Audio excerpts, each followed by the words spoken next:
Hey everyone, I filmed this very spontaneous, super lightweight makeup look perfect for any family holiday gatherings or any day you want to look polished without feeling overdone. So let's jump straight into it. I start by gently refreshing her skin with the hydrating toner. This one is the Estee Lauder Nutritious Vitality 8. Even though she arrived with her own skincare on, I just want to lightly reset her skin, so I'm not applying makeup over any impurities. And because she already has skincare underneath, she only needs a very minimal amount of a refreshed skincare before we begin. Then I apply just a minimal amount of the Dior Prestige Eye Cream, a tiny bit under her eyes, over the lids, and a small touch on her lips. After that, I go in with the Clinique Moisture Surge Gel Moisturizer, which works great for more sensitive skin. I use my fingers so it absorbs more easily, and I keep the application very light since her skin is already well prepped underneath. While that's absorbing, I add a layer of deep moisture to her lips with the Dior Rouge Lip Balm.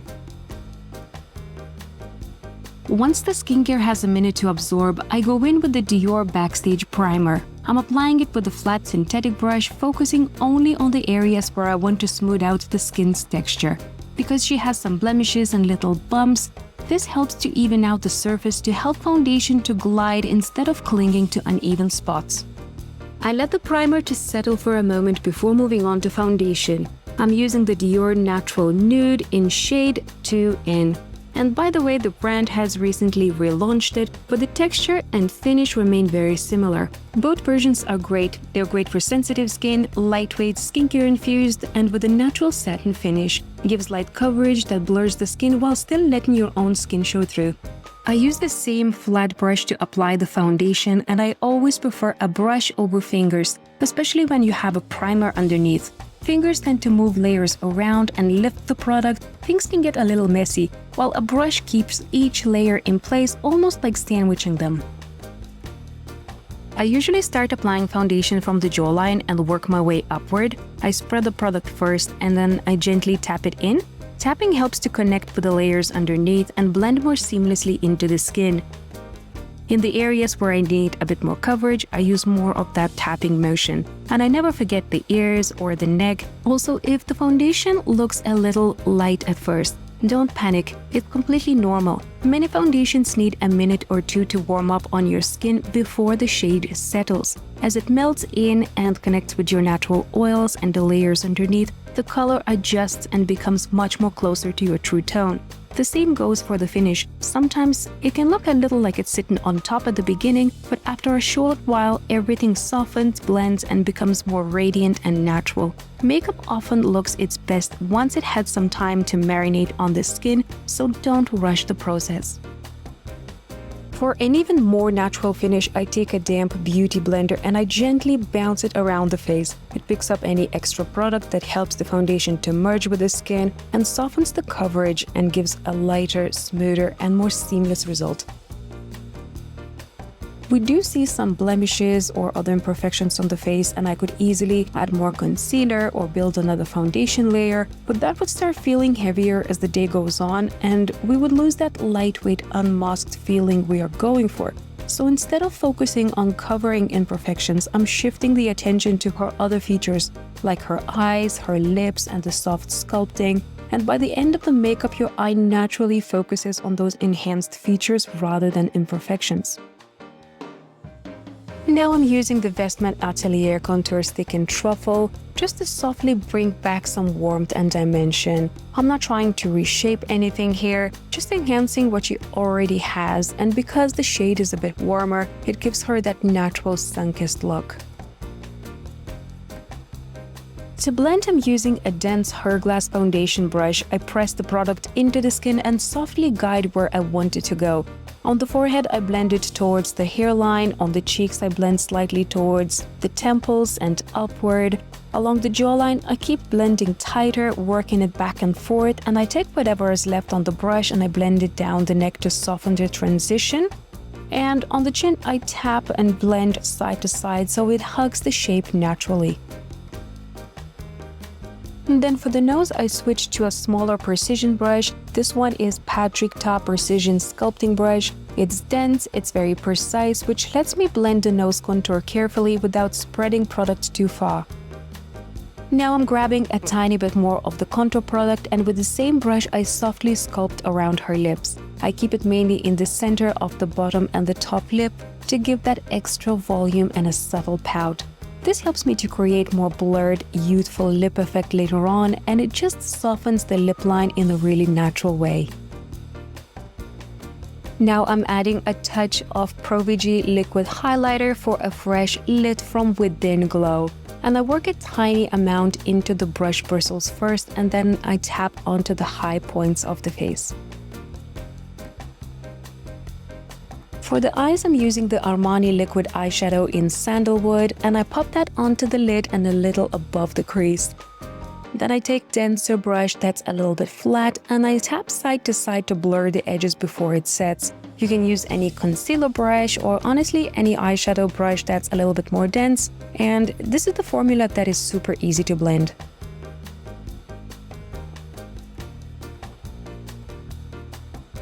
Now I'm taking a brighter liquid eyeshadow. This one is Color Latte from Beauty Drugs, and I'm using the same brush just wiped off. Then I'm picking up a tiny amount of the product and I brush it through under the eyebrow into the inner corner where there's usually a bit more darkness, and it instantly brightens the eye and creates that really clean transition between the deeper shade and this lighter one. To create a smoked out lash line, I'm using a dark brown waterproof pencil from Dior. I warm it up at the back of my hand first so it glides onto the lash line more easy, and I run it along the lashes, adding a bit more depth at the outer corner more, and that gives a slight lift. While the pencil is still soft, I take a small dense brush and I shape it the way I want. This is the moment to direct it because once it sets, it's much harder to move. I gently nudge it outward and flick a little soft wing, and I'll refine it later with eyeshadow.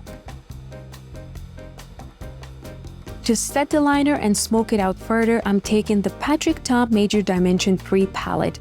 I'm using the dark brown shade that matches the pencil, and with the same dense small brush, I press it along the lash line to lock in the pencil in place, help it last longer, and keep it from transferring during the day. Then with whatever's left on the brush, I use the edge to flick out a soft little wing. After that, I take a small, clean, precision brush and tidy up underneath the wing to sharpen it and keep everything looking nice and neat. I want to brighten her inner corners now, so I'm taking a mix of the two lighter shades in the palette and I'm dabbing onto the tear duct area with a small precision brush to open the eyes. Then with the same brush, I dip into a couple of warmer shades and I lightly tap just above the smoked out lash line. It adds a soft warmth and gently enhances the blue eyes. After that, I take a clean pencil brush and I softly blend over everything so the transition stays nice and airy.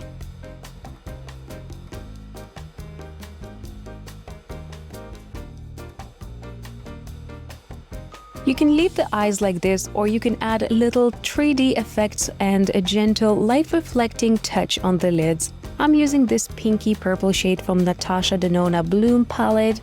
I pick it up with my ring finger and I slightly just dab onto the moving eyelid. Just a soft little taps so the color isn't too concentrated in one spot. It gives a subtle touch of light and a hint of color that also enhances her eye tone.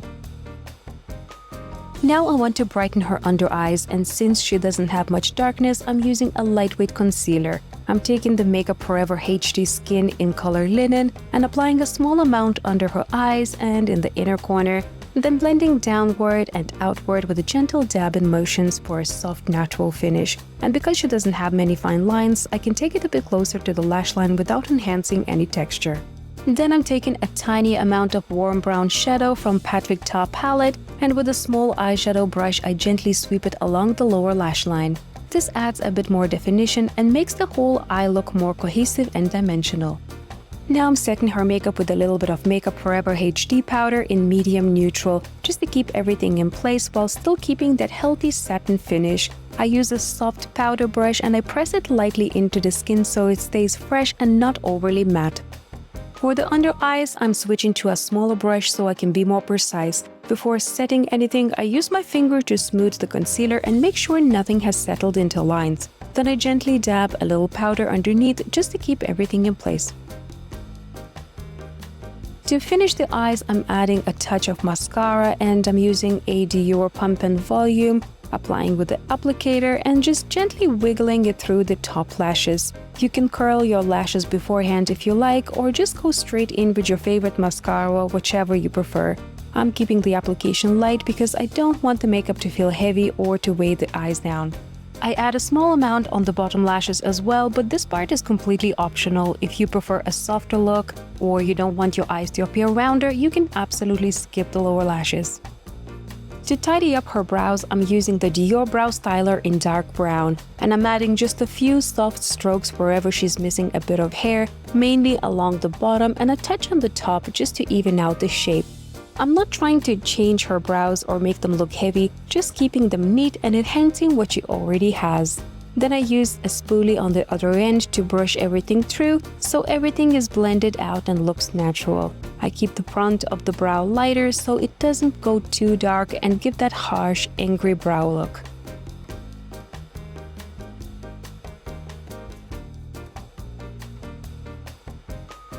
To set the brows in place and keep them looking tidy all day, I'm using a clear brow gel from Benefit. I just brush the hairs in their natural direction so the shape stays put and everything looks neat and polished. This part is optional, but I'm taking the Dior Backstage Contour Palette to gently enhance the contour. I pick up a little powder and blend it into my hand first so it distributes evenly through the bristles and then it goes on smoothly without any patchiness. Then I lightly go over the areas where I use the cream contour, just adding a touch more definition and making everything look a bit more refined. Then I switch to a bigger fluffy brush and take less pigmented satin finish powder. This one is limited edition from Dior. I dust a little onto her neck just to add some warmth and healthy glow so the face and the neck blend together and the whole look feels more cohesive. I'm adding a soft touch of color with the Patrick Ta blush in She Goes to the Gym. I'm using just the creamy side and picking up a tiny bit with the beauty blender, then dabbing a little on the cheeks, touch on the forehead, and a bit across her nose for a subtle, healthy flush. Before I do her lips, I give her a quick mist of Clinique Moisture Surge spray to keep everything hydrated, but I cover her eyes so nothing smudges. Now for the lips, I'm using a combo of 2 lip pencils from MBT Cosmetics. I start with the shade Magic first and focus mainly on the center of the top and the bottom lip. I follow her natural lip line around the Cupid's bow and just go slightly above it to give a soft, fuller, more youthful, slightly blurred effect. I don't take it all the way in the inner corners. I keep most of the definition in the center. I do the same for the bottom lip to create that natural bit of volume. Now I switch to the other lip pencil, shade Love Me Forever or Never, and I add it in the inside of the lips and keeping again most of the color in the center for a soft flush. After that, I take a concealer brush and I gently tap over the lips to blur the edges and blend the 2 shades together. This gives a really seamless and soft transition. To finish, I'm adding a touch of Dior Lip Oil in Rosewood for that healthy, hydrated glow that matches the whole vibe of this look.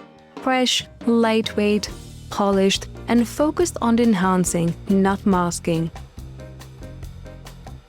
What do you think of this makeup look? Would you wear something like this? And where would you take it? Let me know in the comments.